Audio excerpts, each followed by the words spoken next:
আপনার বউকে আপনি সম্মান দিতে পারিনি, সে আপনার সারা ভারতবর্ষের নারীকে সম্মান দেবেন কি করে? দেখেছি দল করি, দলে কত আপনার প্রারম্ভিক কতগুলো কর্তব্য থাকে, আমার দলের মধ্যে সেটা জানিয়েছি। আপনি নিজে ভাবুন তো, মায়েদের এই যে মায়েরা যারা বসে আছে তাদের ইজ্জতের দাম মাত্র 2000 টাকা, মাত্র 2000 টাকা। আপনি এই 2000 টাকা দিয়ে কি করলেন? কতগুলো চ্যানেলকে তৈরি করে একটা মিডিয়া হাইপ তৈরি করলেন, ভারতবর্ষে এমন করলেন যে পশ্চিমবঙ্গের নারীদের অসম্মান করা। কে বলছেন? মোদিজি। আরে মোদিজি, আপনাকে প্রশ্ন রাখি, আপনি নারীদের সম্মানের কথা বলছেন যে আপনার বউকে আপনি সম্মান দিতে পারিনি, সে আপনার সারা ভারতবর্ষের নারীকে সম্মান দেবেন কি করে?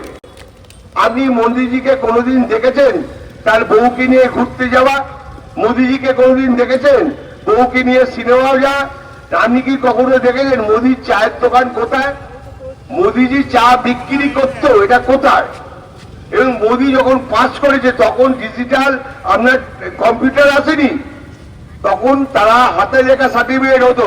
নির্বেদ দ্বারা যাবে, অনেক সিনিয়র আছে তারাও জানে।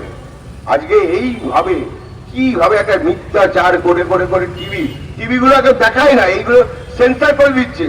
এবার দেখুন মণিপুরে বা দিল্লিতে যে কৃষকরা যা আন্দোলন করছে, যে কোনো সরকার ভেঙে যায়।